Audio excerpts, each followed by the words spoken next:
Welcome back to the Massidian Legend, the FFTCG podcast where David and I talk about our locals play and how we can improve in the future.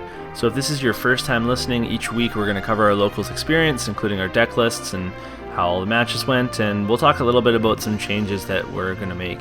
And if we have some extra time, or maybe we don't make it out to locals, then we'll highlight different cards and talk about strategy. Luckily for you, we actually did make it to locals once again, so that was pretty exciting, don't you think, David? Yeah, 2 weeks in a row. What is this? This is so crazy.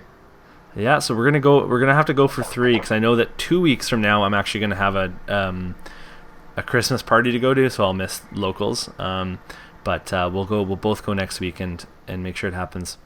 So before we get started, I'm just gonna mention that we have our deal for all of our listeners. If you shop at Cards of Evilise, which you should, you can get a deal with a promo code PORUMPALUM10. That's for singles, for starter decks, for pre-orders, whatever you're doing, just put in the code PORUMPALUM10 and then you'll be good to go. And when you do that, it supports the Massidia Post and gets you a discount on your order, so that's pretty neat.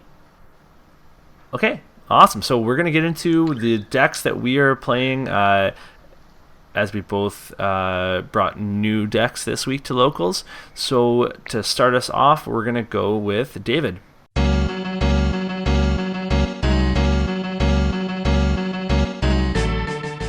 Yeah, so this is a deck that I built literally 5 minutes before I had to leave the house to get to locals. I was struggling, didn't know what to build. I wanted to play Final Fantasy IX because I've played it for the last 100 locals, and I feel like I'm betraying that, like I'm cheating on my bay. But I built a Warrior of Light deck, so you know that this is tier 1 quality material right here. Looking at the deck list, its actual self, it's got pretty much every single job Warrior of Light that you can think of. Got the Aegis Soul Warrior of Light combo. You got Lunit, you got 2 different kinds of Arcs, you got 2 different kinds of Refias, you got 2 different kinds of Barts, and you got 2 different kinds of walls. So, you know, double up and bother your hand. Also running Dusk because that's my draw engine. Diabolos, 4 CP Bahamut deals 10k to a forward, deals you a point of damage. A couple Moogles because, fix up your hand a little bit if you got doubles or you got some unwanted light cards.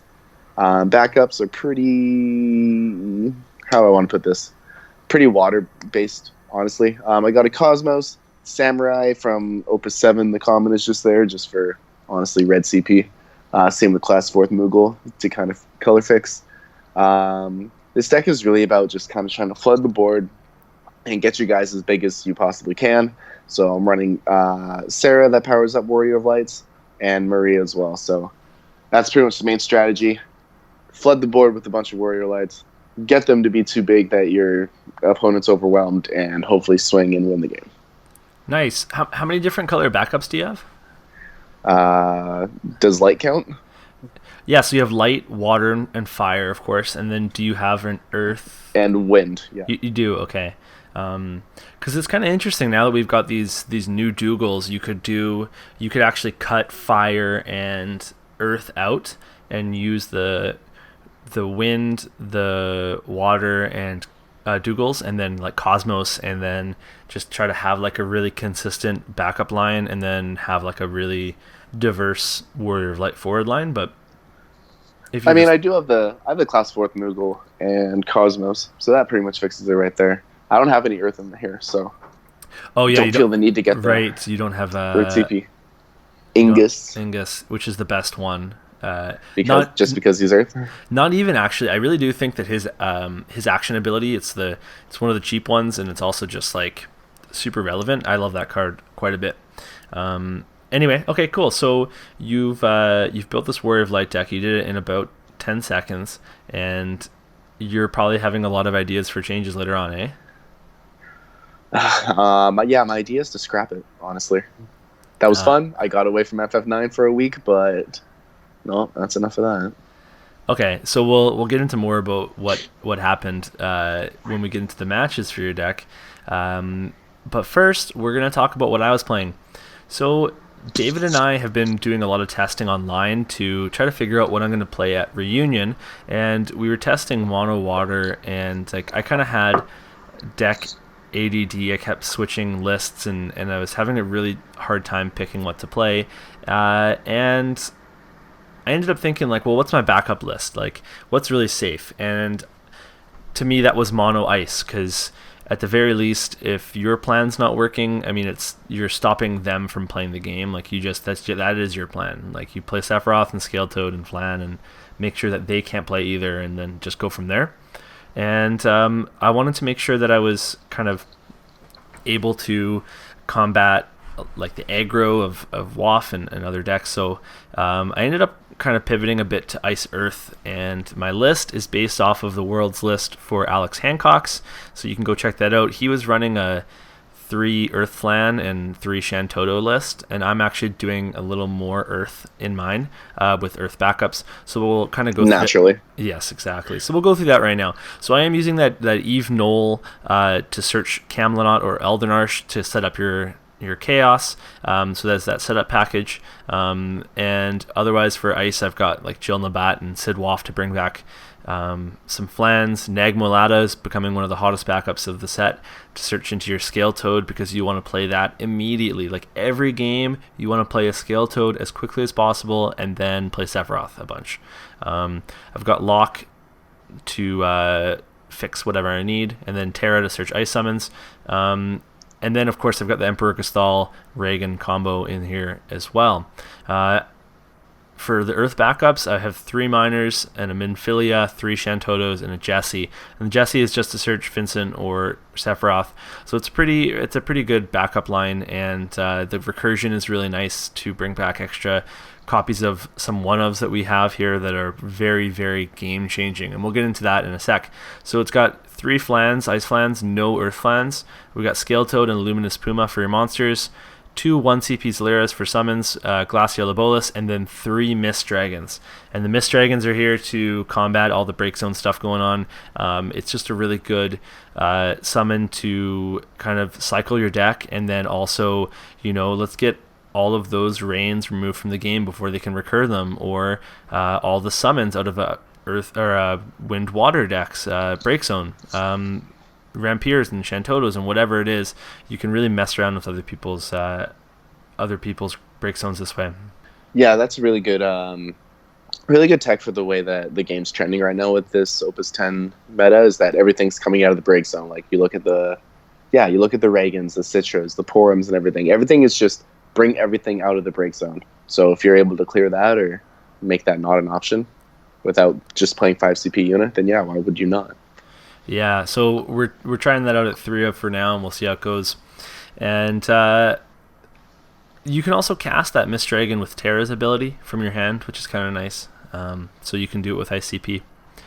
Looking at the forward lineup, we've got Laswell for removal, Vincent, 2 of, Larketius to bring back your monsters, and then here's your one of Squall, the new Opus 10 Legend, a 1 of Opus 10 Sephiroth, 1 of Vayne from Opus 2, 1 of Renoa, I have a 1 of Kuja, and a 1 of Skyla, the Opus 10 7-cost Ice Forward. So all of these one-ofs that are really potent, a lot of them you don't want more than 1, but you can bring them back with Miner, with Minfilia, with Reagan, and then play them when it's really, really important in the late game. So the main thing that we have here, besides that dark package that we get online, is our 3 7-cost Sephiroths to just really bully your opponent, 2 Sid Alsteins, and then 2 Genesis. Those are like your main cards that you're playing a ton of, and then everything else is just these bonus plays that you're sneaking in later in the game. But your main goal is to get your Flans online and start starving your opponent of cards. I do have one other card I want to mention, which is the 5 CP forward Setzer, which it depends on who you ask, is a better or worse version of Steiner. If you ask me, it's a better version, and if you ask David, it's probably a worse version. Yeah, it's the worst version. He's got a pretty cool Enter the Break Zone ability, but he also searches Locke, Terra, and Emperor Gastal, so it's pretty good value. This deck has the potential to brick, and there's a game this week actually that I played Setzer for 6 CP on turn 1, and it kind of worked out, and that's a really fun one because I was playing David. So anyway, that's the deck. We're going to get into our matches in a sec here. But David, do you have anything you want to say about kind of our testing process and the deck? For your deck? Sorry? Yeah. Yeah, it's your typical Ice Earth deck. It's been good for so long, and it continues to be. So it's a safe choice if that's what you're thinking of taking to Reunion. Yeah, no, I definitely I'm strongly considering this right now. Okay, so we're going to get into some matches and talk about how it all went down.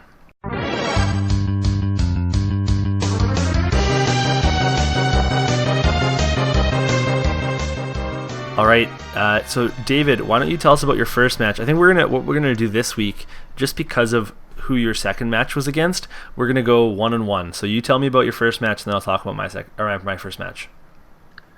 Sure. So game 1 was against Windwater, and it was the World Championship winning list, like card for card. It was actually a really tight game. It was a loss 7-5. I was able to get decently set up. And on 4 backups, I had a pretty big board, but he ended up being able to, and that's how I got the bulk of my damage, was in that early game. But then he was able to handle it with a Fiend Veil 4 combo, and then he just kept popping back those Veil 4s with Citras and the Porums. So Veil 4 just kept generating the ping damage, the value from obviously reactivating all the backups with Yuna. And he was able to protect his Yuna, because I had a way to break her and just ruin his life. But he had Gag Rosh down, of course, so can't really target her with any breaking abilities. Now, later on in the game, he was able to pop back his Pain into his hand 3 times in one turn, and then be able to play it. So he just kept drawing, kept reactivating, kept drawing, kept reactivating. So eventually he ended up in one turn going from 2 forwards to, I think, 5 forwards. And then that was it. He pretty much won the game at that point. It was too tough. Yeah, so that was a tough loss, honestly. It sounds like we had a similar loss in round 1. So, I mean, I think you did pretty well considering you were against Windwater and you're playing a deck you just built randomly. Although, who knows? I mean, Warrior Lights has so much potential with the new Refia and the new Arc. So, maybe with some more testing, we can find a list that works a little better. No, there's definitely something there. The deck works for what it wants to do. I just don't think that it has the firepower to compete with something that's World Championship winning. But yeah, it was good. Honestly, the new Arc and the new Refu, I will put as the deck MVPs, because once you hit that 3rd damage, Arc becomes crazy good, and Refia is just, in a Warrior of Light deck, obviously, also crazy good. Like, pay 5, and get 2 decent sized bodies. It's a good. So do you think her auto ability of bringing somebody in from your deck is just straight up worth it on its own, and the second effect, would you say it's just kind of a bonus? Absolutely, but that's what makes it a legendary, right? Like, if you make it only the first ability, I think it's only a hero. You make it 2, give both abilities, that's what makes it a legend. And plus, I don't know that it would even see playing a Warrior of Light deck without that first ability. But I play it just for that first one, because I wasn't able to pull off that second ability very often. And yeah, it worked out really well. Okay, awesome. So my first match was against Rampier deck, piloted by our good friend Yuda, and he had a pretty fun spin on it. It was mostly what you would have seen at Worlds, so your Earth, Lightning, and Ice, but he's always has some of his own Homer cards in there as well, which I'm actually struggling to remember off the top of my head right now, but it's going to come to me as we talk about this. So anyway, we got into the match, and I got Scale Toad down super early, and that really messed with him the whole match until late game he was able to remove it with Shantoto. And he actually got his own Scale Toad down and realized that it was not useful at all, because I was going into what my deck does, which is top decking, and I was able to kind of like play off of 1 card in hand and then draw 2 and play a card and just dodge Scale Toad, and he was constantly discarding to it. So it was kind of swinging in my favor. Unfortunately, we got into a mid part of the game where I had one of those those spells where you're like 4 turns in a row, you're drawing backup after backup, and I just kind of sat for a while, and I took a bunch of damage from an Alua, and then late game I started drawing all the other cards because my backups were already in the break zone, and I started really bringing it to him, and it all came to this big final turn where he had an Alua, and he drew a Minfilia. So he played the Minfilia and grabbed back a Renoa and another Alua to use Shoal. He also had a Fail Thanos and a 9 CP Shantoto on the board. He played the Renoa on the Shantoto and played back a Garland, so now he's at 5 forwards, at which point he then shoals, and that was a huge burst that won him the game on the spot. So that was a pretty entertaining match. I had a ton of fun, and he played it so well to get to the end and like have that winning play ready to go. So I'm pretty happy with that, even though I lost. It was a really good match. That was a match where I didn't play a single 7 CP Sephiroth. I don't think I saw one. I think I might have seen one in the middle, and it wasn't a good time. But then otherwise, I never saw that. I never got to use that 7 CP Sephiroth. And I think if you talk to Ice Earth players, the games that they lose are generally the games that they didn't play that Sephiroth. But yeah, so it was a good match. Yeah, I was kind of watching your match out of the corner of my eye there. And yeah, honestly, it looked like I'm not going to say world championship kind of match, but it was definitely one of those matches where if it was getting streamed on YouTube, it'd be getting some views because you guys had some plays, you guys had some cards again put down on mats, and it was interesting to watch.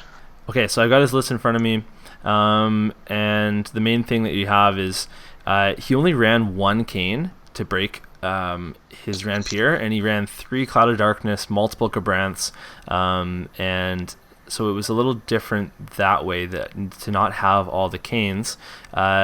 This Scale Toad I think is pretty good. Okay, here's what I wanted to talk about. Okay, so he's using Cannoneer as a way to break his Rampier. So he's going a little bit more lightning heavy than other decks do. Other decks are usually just using your Duke Goltana and Rampier to try to, and then Sid Clan Gully to try to search and get your combo online. But he's actually running a mid Previa from Opus 7 and a Sid Previa from Opus 7. And the Sid Previa allows you to get back your Rampier into play, but it also can go into the Sid of Clan Gully and Duke Goltana to have a really efficient opening. And it can also just go into mid Previa as removal. So I thought that this was a really interesting way to kind of build his deck. And because he doesn't have backups at 5 all the time, because you're breaking your own backups in this deck, mid Previa is also live to discard 3 cards, play mid Previa onto the field from the break zone, which is a huge removal play. So I thought that was actually a really sneaky addition, and it definitely, I was talking to him and he definitely used it a few times.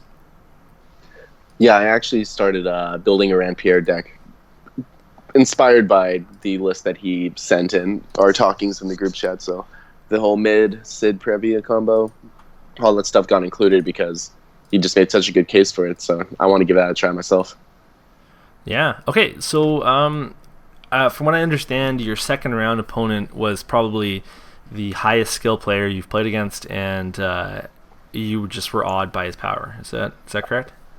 I have never seen anyone be able to throw cards on a mat quite like this man.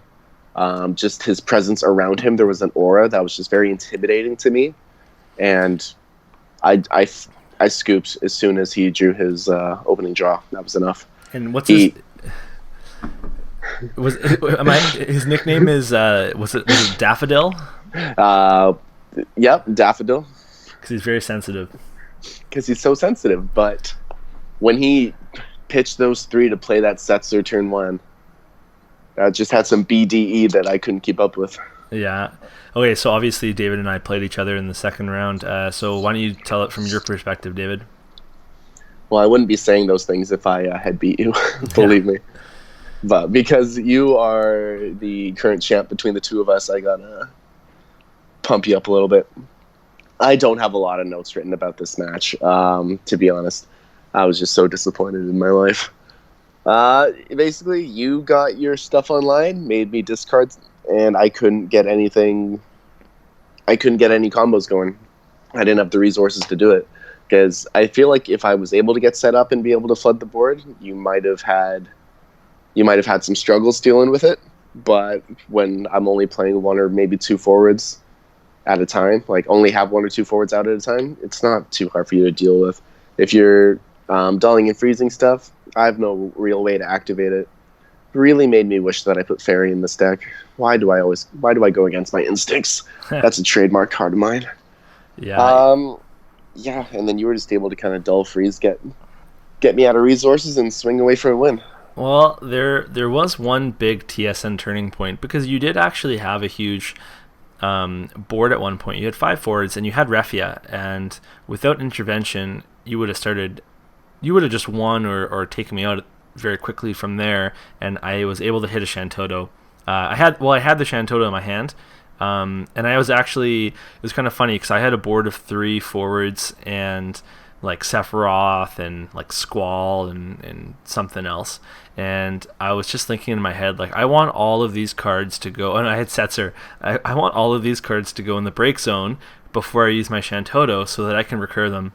And, you like traded with me. Oh, you traded with my Reagan. I hit a Bahamut EX Burst and you used it on my Sephiroth. So you took a point of damage and my Sephiroth went into the break zone, and I just started laughing, and it was definitely something I wouldn't do against a different opponent. But by the end of the turn, I had dealt you 2 points of damage and lost all my forwards, and then I played my Shantoto main phase 2 and wiped your board, and that was kind of it. Yeah, that ended the game right there, because I thought, I was like, okay, if I can get rid of these guys, I'm going to be able to keep up aggression, right? Because I'm going to play like an Aegis or a WOL or something, be able to get that out. But no, Shantoto reset the game, and I just never had the resources again to pick that back up. Yeah, that's a really tough one, and against my type of deck, I'm running three Shantotos, so you're going to see them a lot. So maybe if that deck is a deck that wants to play a ton of Warrior Lights, it's going to have to make room for Y'shtola as well. There's no other way, I guess, that or, your 7 Snake Bite, but you got to protect your board. Oh, and I did have 2 Y'shtolas in my list. Oh, you did? I just didn't have it on the board at that point. Oh, okay. Yeah, no, I never saw it. Sucks to suck. So yeah, that was a game where I started really slow, but I got my Shantoto. I held on to it for a long time. I tried to start attacking his hand because he had a huge hand, but I was able to use Reagan to do some recursion and just kind of like once the Shantoto hit, just close out the game with lots of different threats and stuff. So it was a good. Basically tonight or that night confirmed that my deck is going to be just fine against more aggressive decks, and I just need to work on some of the other more mid-range and controlling matchups. Have you gotten a chance to test it against the WAF or anything, or not is that yet? Something we're going to do later? Oh, that's for sure something that we're going to test later. I also want to test against Yuda's WAF because he's got he always builds these decks with a different twist, and it's really good to learn and open your mind to different cards. So I have to test against him as well.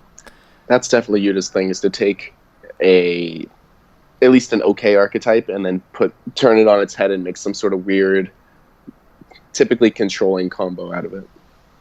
Yeah, exactly. He's a Magic the Gathering player through and through. Yeah, exactly. Okay, awesome. So can we talk about your third round? Yeah. Didn't get to play because I was in last place, and I got the bye. So yeah, I just went home. The dreaded bye. The dreaded bye. Okay. I will, though, talk about my pre-game match just so I can prove that this deck can win a game. Okay, sounds good. Yeah, I played against Bonfire. I won 7-2. Basically, my board got too big, and they couldn't keep up, and I won. That's pretty much how it went. Well, you know what, though? My third round was against Monofire as well, same player. And yeah. I just want to say, like, Monofire, it's not like we can't just say, oh, we won against Monofire, and it's like, well, that was Monofire. Monofire is pretty good now. Like, it's got a lot going on. And it's not a give me matchup anymore. So, I mean, it doesn't say it's not saying that the deck works or doesn't work. It's a good test against any deck. You need to be able to beat that, because when you go to tournaments, you are going to play against mono fire players. So No, you're not wrong. And I'm not trying to poo-poo the win here, but it was just there just isn't much to say about it. I was able to flood the board, and they spent a lot more resources trying to remove stuff than I needed to regenerate that board. So when I had 5 on, my opponent only had maybe 2 forwards out, and then was trying to use summons and other sort of ping tricks to try and get rid of stuff, which made me think that maybe Minwoo's not a bad idea for this deck too, because if all my forwards are hovering around 10k, it's going to take more than 8k damage. It's going to take ping on ping to get rid of stuff. Yeah, it sounds like you're efficient enough to be able to run Minwoo and not lose too much value. Okay, so let's get into the third match. I was playing against Mono Fire, as I said, and it was a slow start, and I was very patient. I took a bit of damage at first from Terra and then Hien, and my opponent was setting up. But I got my Scale Toad out and just was happy to let them attack me while I bled their hand before waiting on that Shantoto. I actually ended up being able to discard that Shantoto, and because I drew another one to try to throw off my opponent to playing more forwards, and then play that second Shantoto and wipe the board. And from there it was a Sephiroth clearing the board, or clearing the hand, into Sid Alstein for removal. Squall played a really big role. I played Squall and actually then recurred Squall later on and played it again, and just it was a nice closeout. So evade the early pressure and then take control of the match, and just a slow kind of march to victory with big forwards and lots of threats, and Sephiroth was online, so it was good. It was a good match. Yeah, I feel like with Fire especially, because they end up playing a lot from their hand, you can start attacking that hand. It's really tough for them to keep up their aggression. Okay, awesome. So we're going to talk a little bit about changing our decks up, or making improvements based off of what happened.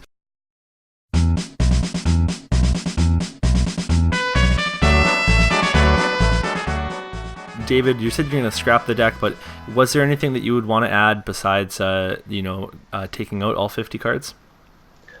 I feel like taking out all 50 cards allows me to put in another 50 cards that might be better, I'll probably keep the deck for a little bit, because it does work. It just needs to get better. So maybe I'll make this my little fun project for now. But as for what I would put in and what I'll take out, I recently put in more Barts, because I think Barts can be the 3CP Opus 7 Legend. His specials are pretty nutty bananas, as our elegant host would say. But it's just teasing with right now. Like Minwoo might be something I put in. Maybe I put in some Dougals, put in Ignis, just for more Warrior Lights, because then Refia can search him up and play him, and there's no name clash. It's Ingus, man, not oh my Ignis. God, whatever. Ingus. They're very different. One is a master chef, and the other one is an Earth forward, and the other one is an Earth forward. Yeah. Okay. All right. I see how this is. I see how it is. Yeah, it's not like his action ability is really going to do anything for me, though, because I'm not going to have 3 Earth forwards or Earth backups. Yeah, so I'll play with that. We'll see how it goes. I'll probably never take this to locals again, but I'll probably play with it a little bit on tap, or just fun play testing. What about you? So I've got one kind of package change that I'm looking at, and this is again based off of Alex Hancock's advice. I want to test out his second list, like my version of his second list. So again, this is my more earth oriented version than his list, but he was talking about taking out the Camlanot and Eldenarsh package, and as well as the Eve Noil, the backup searcher, and then just kind of rolling with finding the chaos on your own, and putting a Hien in for Hein in for the dark slot, and besides that change, it would also shift up the backups a little bit. So in my new list, I would put in a Ysael as just an all-around searcher, and I would also have a little more space on my forward lineup to be able to put in a card. Sorry, I'm pulling up the list right now. To be able to put in, and this is a kind of a interesting tech choice, the Emperor Legend. So he's has the ability when your opponent draws a card outside of his or her draw phase, your opponent chooses one forward they control, or I choose one of their forwards and dull and freeze it. This is going to be really good with the inclusion of Ash being a 3-of in a lot of water wind decks, and even against some wind decks with Echo if they want to draw a card. But really against mono water and water wind, Ash is becoming insane in terms of just how much it's being played. And I think that if I see as much Ash as I'm expecting, then the Emperor might be a pretty neat tech. So I'm going to try that out. And I've also put a Dr. Sid on my backup line. So Dr. Sid reads, when a backup you control is broken by your opponent's summon or ability, your opponent puts one character from his field into the break zone. So that means that anytime they break one of your backups, they're breaking a monster forward or backup in return. And that's a pretty huge deal. If I run into a Doga deck, they can't actually target Dr. Sid, and it just basically nullifies their Doga. Every time they break something of mine, they're going to have to do it to themselves as well. And if I come up against Rampier and they want to break my Chaos, well, it's going to cost them. If I come up against Wind or Wind Water and they want to break my Chaos, again, they're going to have to pay the price for that. So I think it's actually going to be a super relevant tech. So I'm pretty excited to try that out. So when you say you were getting Alex Hancock's advice, are you actually talking to him? No, this is all through one of his. He did a blog post on his ice list, and right. At the bottom of that list, he proposed a new version of the deck that he's going to try out in the future. And the big change in that list was to cut the Camelot and add in the Hein, and then that would then change your backup lineup as well. So I've gone a different direction in the backup lineup, and I've also just gone in a different direction in terms of not doing 3 Earth Flans and including my Mist Dragons and my Earth Forwards. But overall, the general strategy of the decks are very similar. So I'm just trying to I'm going to try this out. I'm really concerned with not having Camelot to search Chaos, because I think that's really important. But I also do want to just try this out because Camelot is just not as useful as he has been in the past, and Hein kind of goes to another level in terms of being sticky forward that kind of beats everybody. So yeah, I'd agree with that. Hein is a lot more difficult to take care of, and even if you're playing a mono deck or a dual color, maybe even a tricolor deck, Hein can just discard a card. Yeah, no, you're not breaking my Hein. Whereas Camelot, if you're playing a dual deck, okay, assuming you have removal from your other element, you'll be just fine. But send me that article when we finish up here, because I kind of want to read that, or his blog or whatever you're it's all talking on about. His X-Death, the Wizard page, and he posted that in the fan group. But he did one on his Water Wind as well. He talked about why he brought Water Wind to Worlds. He talked about why he brought, in a separate article, why he brought the Earth Ice to Worlds. It was a last-minute inclusion. He had a bunch of other decks built. He actually didn't play Scale Toad because he literally didn't have one on him. And then he also has articles about how his draft went and etc. So he's one of my favorite people to read, and I highly recommend that if you haven't read Alex Hancock's stuff, go check out his page, X-Death the Wizard. It's really good, and you'll enjoy it. All right, David, so do you have anything else that you want to get to this week? Not really. There is... As you were going off on your the changes you want to make, I do want to say that I think the Emperor Legend is a great Tekken, and I don't know that we ended up talking about that much, but my buddy Daniel plays a lot of Ice and Ice Earth, and especially with my even Fire Water, Wind Water, every time I draw, that's outside my draw phase, especially with my Legends on. God, that's annoying, because he just, don't freeze him. Well, that's my whole thing. So I think that's a great tech too. Aside from that, nothing I want to get to. Yeah, the one thing I'm worried about it is that it's dead in a lot of other matchups, but not entirely, because it does have the discard option. But it's it's not as good as Locke or Sarah when they don't have draw outside of their main phase or their draw phase. But overall, yeah, I think it's going to be worth it in this meta for sure. Especially with everything getting some kind of draw power, draw engine. Yeah, for sure. Okay, awesome. Well, then we're going to wrap it up for this week, and we just want to thank everybody for listening. So don't forget to use the promo code PORUMPALUM10 at cardsofeulis.com to get a discount on your order. And you can also read my articles at themystidiapost.com, check me out on YouTube, and throw me a like on Facebook and a subscription on YouTube to show your support. And of course, we always thank FF Decks. What do we say to FF Decks, David? Thank you for your work. Thank you for the amazing website, and please promote more of our stuff. And F yeah. No, you actually... F yeah, FF Decks. Yeah, F yeah, man. Okay, awesome. Well, thank you so much for listening, Mystidians, and we'll see you next time. Say goodbye, David. Hey, bye, y'all. See y'all next week.